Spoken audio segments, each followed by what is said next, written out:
Alô, povo de Deus, uma boa noite para quem está de noite, um bom dia para quem está de dia, uma boa tarde para quem está de tarde.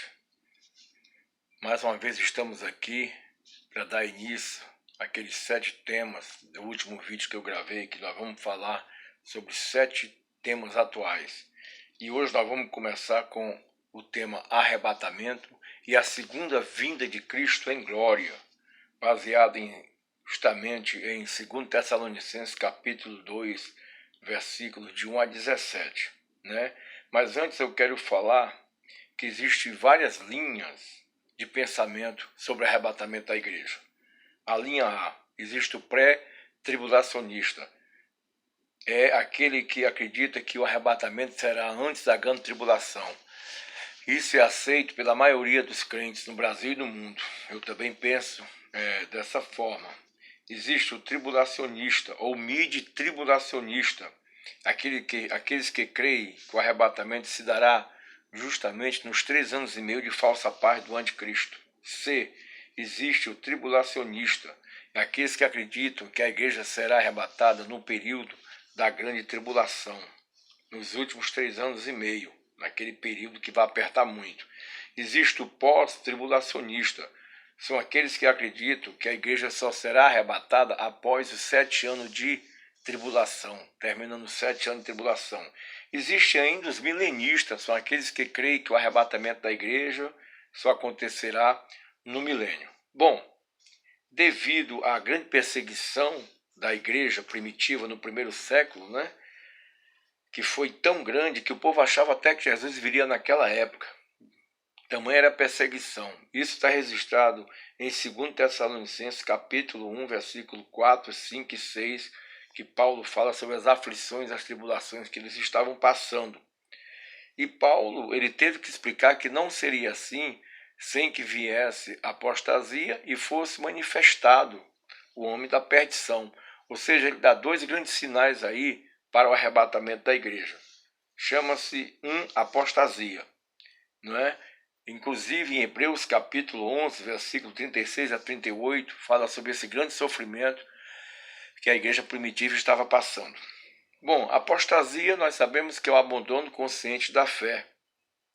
E nós já estamos vivendo esta época da apostasia, não é? Hoje nós vemos pregadores e ensinadores falando mentiras, marcando várias datas para a vinda de Cristo, várias datas para o arrebatamento da igreja, e nunca se cumpre. Existe até 2 seitas aí que desde o século XIX eles vêm marcando data para a vinda de Cristo, marcaram para 1844, Jesus não veio. Aí aquele responsável por aquela data falou que tinha errado em 1 ano, aí fez um recálculo novamente, marcou para 1845, Jesus não veio. E depois teve outra mulher que tentou consertar o inconsertável, marcando outras datas para a vinda do Senhor, e falou que realmente ele tinha vindo em 1845, depois marcaram para 1900 e pouco, 1914, marcaram o Armagedon para 1975, e não aconteceu, né? E até há pouco tempo marcaram para 2012, e também não aconteceu o final do mundo. Não é porque Jesus ele não deixou datas, ele deixou sinais.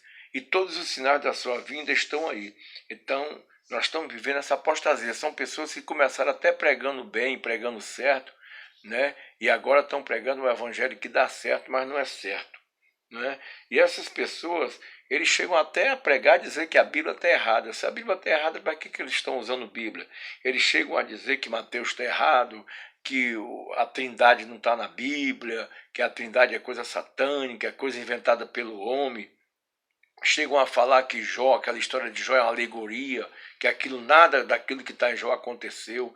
E chegam a dizer que o livro do Apocalipse não representa nada para a igreja, porque João, quando escreveu o Apocalipse, estava velho e esclerosado. Eu já vi um pregador falando isso na rádio, né? Interessante. Então nós estamos já vivendo esses dias de apostasia, né? Pastor, qual é o evangelho certo? O evangelho certo ele tem 4 pilares. Jesus salva, cura, batiza com o Espírito Santo e ele voltará para buscar a sua igreja.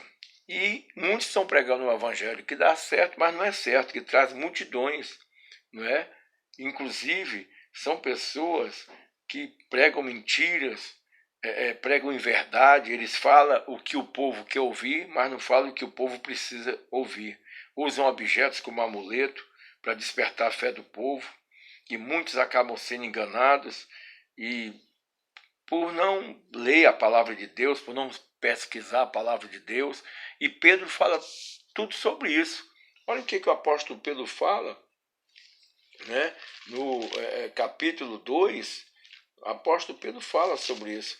Ele diz que, e também houve entre vós falsos profetas, como entre vós haverá. Aqui ele já fala sobre o futuro.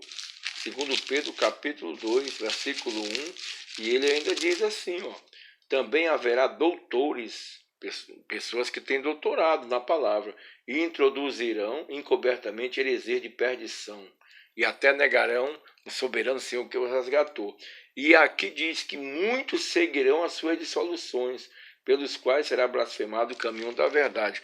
Então tem aí uns seguidores aí, uns pregadores, digo, aí na internet, já marcaram data para setembro de 2019, que Jesus irá arrebatar a igreja, Jesus não veio, marcaram agora para dia 8 de abril, Jesus não veio, e eles têm milhares de seguidores, porque a Bíblia se cumpre aqui, diz que muitos seguirão as suas dissoluções, pelo qual será blasfemado o caminho da verdade, ou seja, pessoas que antes acreditavam na palavra de Deus, hoje não acreditam mais em nada, não acreditam mais na Bíblia, não acreditam mais no Evangelho, porque esses pseudos pregadores ou falso profeta, eles estão escandalizando a obra de Deus, não é? E estão tirando muita gente do caminho certo, certo? Então nós estamos vivendo justamente este dia de apostasia, que é abandono consciente da fé.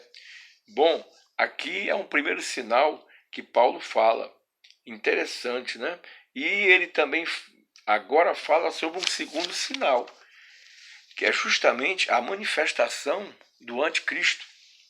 Aqui em 2 Tessalonicenses, ele fala no capítulo 2, ninguém de maneira vos engane, porque não será assim sem que antes venha a apostasia, primeiro sinal, acabei de falar sobre apostasia, né? Pessoas que estão apostatando da fé, igual Saul, que começou bem, apostatou da fé e terminou mal e foi rejeitado por Deus. E se manifeste o homem do pecado, o filho da perdição. Aqui já está falando sobre o anticristo. Então eu creio que o anticristo ele já está na terra, como também o falso profeta. E eu acredito que ambos sairão da Europa, né? E é bem provável que ele já está articulando seus planos para uma solução econômica global após a pandemia do Covid-19, né? Essa pandemia que nós estamos passando aí.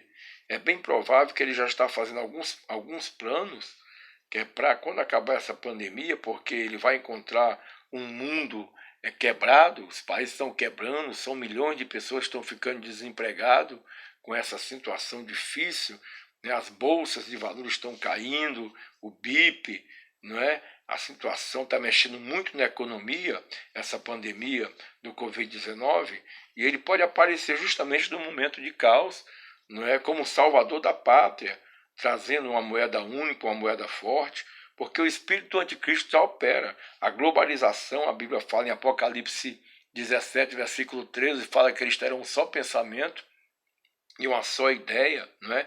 Casamento de pessoas do mesmo sexo é espírito do anticristo, porque Daniel fala em Daniel 11:37 que ele não terá o amor das mulheres. Em outra Bíblia fala que ele não terá o desejo de mulher. E ele fará a maior reforma agrária, ele vai dividir a terra por preço e vai dar para muita gente. A Bíblia diz que ele dividirá a terra por preço, ou seja, por dinheiro, certo? Então tudo isso, eu até já tenho falado na Rede Melodia no debate, em alguns vídeos, né, que eu tenho gravado em nosso canal. Porém, o reinado do anticristo só será oficializado ou aclamado de forma global após a igreja ser tirada do meio da terra, pois é isso que a Bíblia diz. Em 2 Tessalonicenses capítulo 2, versículo 7, fala, porque já o ministério da injustiça opera, somente há um que agora resiste, é a igreja, até que do meu seja tirado. Então, quando o Espírito Santo tirar a igreja da terra, aí o anticristo vai ficar livre para governar o mundo por 7 anos, que é os 7 anos de tribulação, não é? Aí aqui no 8 fala, e então será revelado o iníquo, a qual o Senhor desfará pelo assopro da sua boca e aniquilará pelo esplendor da sua vinda. Será revelado o iníquo, ou seja, ele não vai ser descoberto logo como o anticristo. Ele vai ser chamado de um grande irmão, de um benfeitor, de um salvador da pátria, mesmo de anticristo. Depois, na metade dos 7 anos, é que será revelado o iníquo. E Israel viu que foi enganado, porque Israel vai fazer um pacto com o anticristo achando que é Jesus. Jesus falou, eu vim no nome do Pai e vocês não me aceitaram. Virá um no seu próprio nome e vocês vão aceitar. Então, o que vai acontecer? A igreja vai ser arrebatada, ele vai entrar em cena, vai estar livre para agir. E no final dos 7 anos de tribulação, Jesus virá com a igreja arrebatada e todo olho verá. Isso está em Apocalipse capítulo 1, versículo 7. E 2 Tessalonicenses 2,8, como eu já mostrei aqui, que ele vai aniquilar o reino do anticristo, destruindo as nações bode. Que a Bíblia diz que quando Jesus voltar, ele vai separar as nações como o pastor separa do bode as ovelhas. As nações bode são antissemitas, são aquelas nações que são contra Israel. E ele vai estabelecer o milênio com as nações ovelhas. Está em Mateus 25, versículo 32. E em Apocalipse 20, versículo de 1 a 6, Satanás será preso por 1000 anos, e o falso profeta e o anticristo, eles causaram tanto dano à terra, tanto mal à população da terra, tanto engano, que para eles não vai ter julgamento. Ou seja, eles serão colocados no lago de fogo vivo. As nações bodes serão julgadas e destruídas. Mas o anticristo, o falso profeta, diz a Bíblia que eles vão ir para o lago de fogo e ficar lá para todo sempre. Isso está justamente em Apocalipse 20, versículo 10. Tá, irmãos? Então, meus irmãos, é isso aí que eu tenho para falar, é essa explicação, e eu espero que todos os que nos acompanham, né, e estão nos ouvindo, tenham entendido o que eu falei. Eu não me sinto dono da verdade, tá? Mas tudo que eu falei, eu mostrei na palavra de Deus e provei dentro da Bíblia. E a Bíblia é a inerrante palavra de Deus. Que Deus continue abençoando a todos, tá? Se inscreva no nosso canal, dê o seu like e acione o sininho para receber novas notificações. Depois eu vou vir com mais 6 vídeos com informações atuais sobre novos temas, né? Com informações atuais de tudo isso que está acontecendo. Que Deus abençoe todos vocês. Que Deus abençoe as suas famílias. Estamos à disposição. Amém.